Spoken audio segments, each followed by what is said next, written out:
Demikianlah sabda Tuhan. Terpujilah Kristus.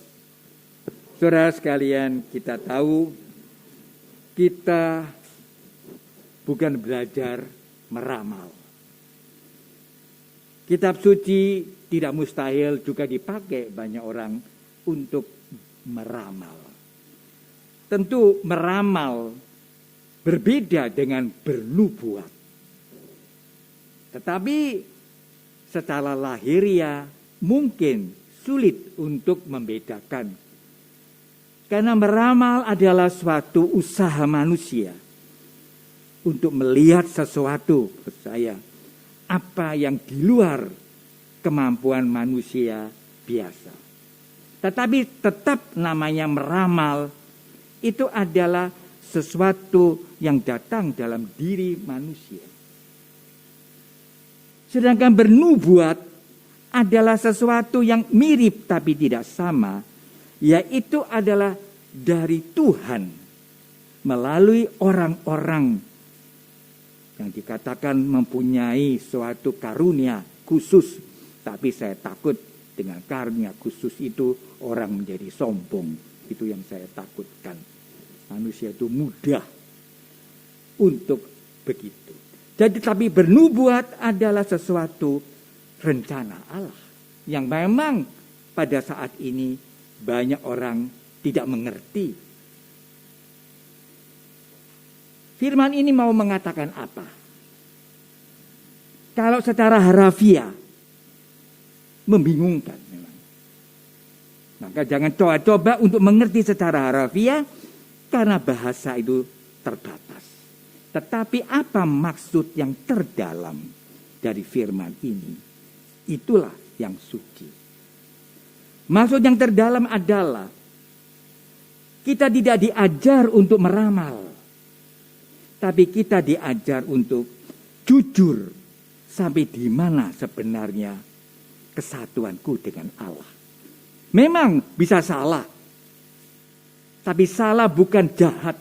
Tapi salah merupakan keterbatasan. Jika kalau saya salah, bahwa saya ini mendapatkan sesuatu dari Tuhan, tidak apa-apa.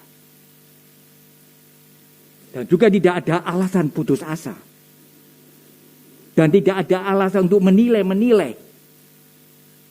Kurang doa mungkin. Ya silakan kalau memang kamu kurang doa. Tapi bukan dikait-kaitkan dengan apa ya. Nanti sebelah juga. Kesombongan itu juga melalui. Jadi dengan singkat kata, koreksilah dirimu supaya jujur. Saya belajar tiap kali untuk jujur.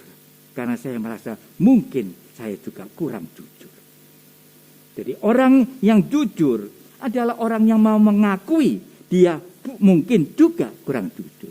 Bukan hanya sok rendah hati. Bergaya rendah hati. Tidak. Tetapi ini, pertama itu. Dan yang kedua, kita ditanya sejauh mana kita ini punya kedekatan dengan Tuhan. Jadi kita ditantang untuk makin hari makin bisa lebih terbuka. Dan biasanya orang terbuka kepada Tuhan kalau orang itu merasa dirinya kecil. Tapi kalau orang merasa dirinya besar, hati-hati. Tetapi kecil, tapi tidak putus asa. Gagal, tapi tidak stres. Tapi membuat kita lebih mendambakan kehadiran Tuhan. Saya bukan mengajari Anda demikian, tetapi kita hendaknya berusaha untuk menangkap setiap saat apa yang Tuhan inginkan dari kita. Yang jelas Tuhan inginkan kita harus minta ampun. Itu jelas. Kita harus tahu bahwa kita harus selalu mengkoreksi dirinya. Itu jelas menurut saya. Tidak tahu yang lain.